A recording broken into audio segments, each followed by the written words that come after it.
마태복음 22장 1절에서 14절 말씀을 한 절씩 교독하시겠습니다. 1절 말씀 제가 먼저 읽겠습니다. 예수께서 다시 비유로 대답하여 이르시되 같이 자기 아들을 위하여 혼인잔치를 베푼 어떤 임금과 같으니 그 종들을 보내어 그 청한 사람들을 혼인잔치에 오라 하였더니 오기를 싫어하거늘 다시 다른 종을 보내며 청한 사람에게 이르기를 내가 오찬을 준비하되 나의 소와 살찐 짐승을 잡고 모든 것을 갖추었으니 혼인잔치에 오소서 하라 하였더니 그들이 돌아보지도 않고 한 사람은 자기 밭으로 한 사람은 자기 사업하러 가고 그 남은 자들은 종들을 잡아 모욕하고 죽이니 임금이 노하여 군대를 보내어 그 살인한 자들을 진멸하고 그 동네를 불사르고 이에 종들에게 이르되 혼인잔치는 준비되었으나 청한 사람들은 합당하지 아니하니 내 거리 길에 가서 사람을 만나는 대로 혼인잔치에 청하여 오라 한데 종들이 길에 나가 악한 자나 선한 자나 만나는 대로 모두 데려오니 혼인잔치에 손님들이 가득한지라. 임금이 손님들을 보러 들어올세 거기서 예복을 입지 아니한 사람을 보고 이제 정부에 어찌하여 예복을 입지 않고 여기 들어왔느냐 하니 그가 아무것도 못하거늘 임금이 사원들에게 말하되 그 손발을 묶어 바깥 어두운 데에 내던지라. 거기서 슬피 울며 이를 갈게 되리라 하니라. 청함을 받은 자는 많되 택함을 입은 자는 적으니라. 아멘. 주님의 말씀입니다. 오늘도 주님의 말씀 앞에 더욱더 나아가게 되시기를 축복합니다. 오늘 예수님께서 비유로 또 말씀하십니다. 오늘은 천국 비유에 대해서 말씀하실 때에 자기 아들을 위하여 혼인잔치를 베푼 어떤 임금과 같다라고 말씀합니다. 이 내용은 지난 주일에 말씀드렸던 부분과 같습니다. 초대를 보낼 때에는 1차 초대 또 두 번째 2차 초대가 있습니다. 첫 번째 초대는 3절이었습니다. 그 종들을 보내어 그 청한 사람들을 혼인잔치에 오라 이렇게 청합니다. 그런데 사람들은 오기를 싫어했다. 오는 것을 거절했다는 것입니다. 또 두 번째 초대장을 보냅니다. 그것은 4절이었습니다.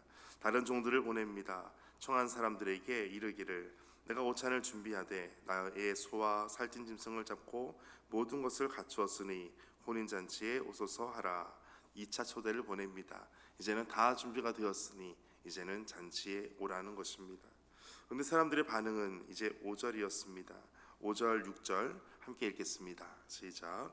그들이 돌아보지도 않고 한 사람은 자기 밭으로 한 사람은 자기 사업하러 가고 그 남은 자들은 종들을 잡아 모욕하고 죽이니. 아멘.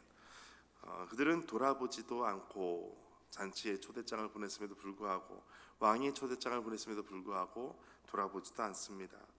우리 현대 크리스천들의 가장 큰 문제라고 하는 것은 바로 무관심입니다. 하나님에 대해서, 하나님의 말씀에 대해서 관심이 없는 것, 이것이 가장 큰 문제가 됩니다. 또 두 번째 문제는 이제 뒤에 자기 밭으로 가고 자기 사업하러 가고, 두 번째 문제는 모든 우선순위를 하나님 외에 다른 것으로 먼저 두고 있다라는 것입니다. 오늘 우리의 모습은 어떻습니까? 하나님에 대해서 더 많은 관심을 가지고 있습니까?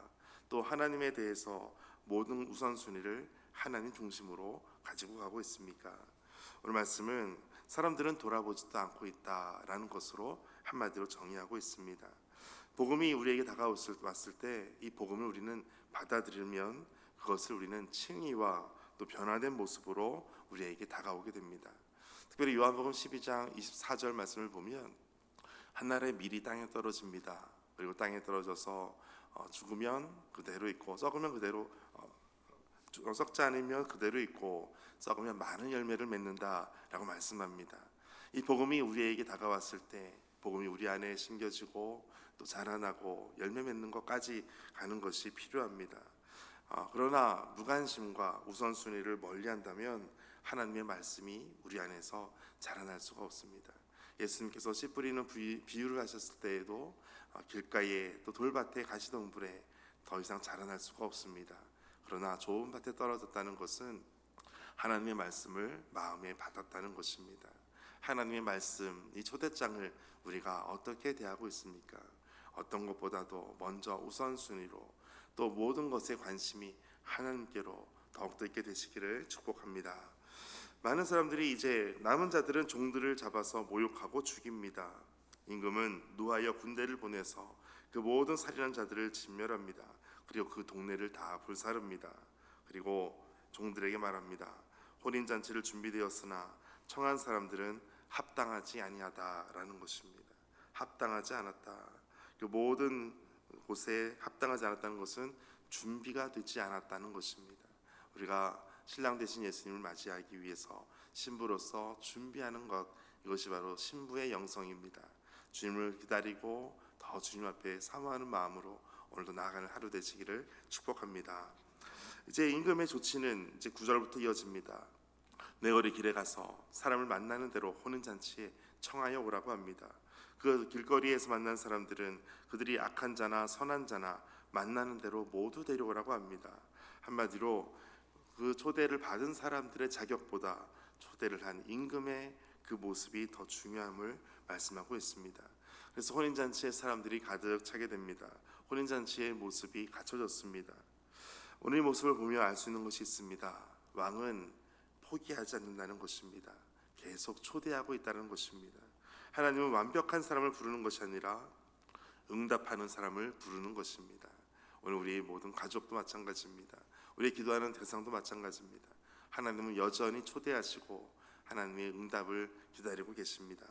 오늘 주님 앞에 모든 기도하는 제목들, 또 기도하는 대상자들, 또 자녀들이 주님 앞에 더욱더 응답되는 삶이 되기를 축복합니다.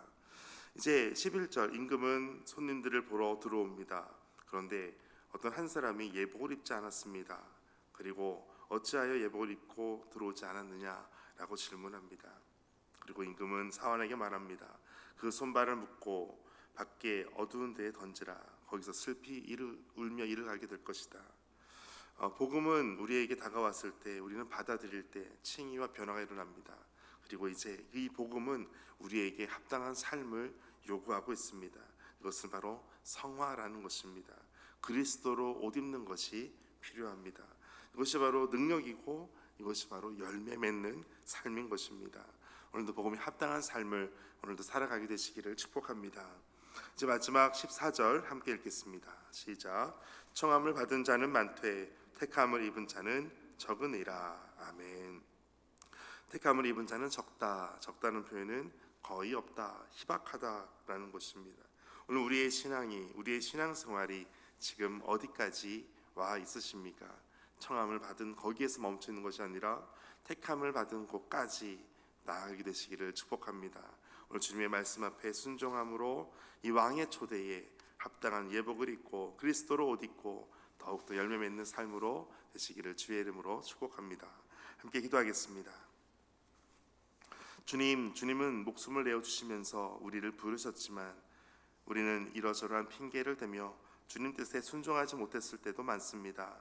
그럼에도 끝까지 우리를 청하시고 천국잔치에 들어오게 해주시니 감사합니다. 부르심에 걸맞은 회개로 예복을 입게 하시고 그리스도로 옷 입고 합당한 열매의 삶을 맺게 하여 주옵소서. 예수님의 이름으로 기도합니다. 아멘. 그 말씀 가지고 함께 기도하겠습니다. 하나님, 우리를 끝까지 부르실 때에 오늘 우리가 반응하고 응답되는 것처럼 우리가 기도하는 대상자들, 전도자들이 더욱더 주님 말씀 앞에 반응하게 하여 주옵소서. 우리의 자녀들, 우리의 가족들, 우리 모든 성도들, 초신자들 가운데 이처럼 하나님께 믿음으로 반응하는 성도들, 반응하는 자녀들 되게 하여 주옵소서. 함께 믿음의 전도 대상자들을 위해서, 함께 자녀들을 위해서 기도하겠습니다.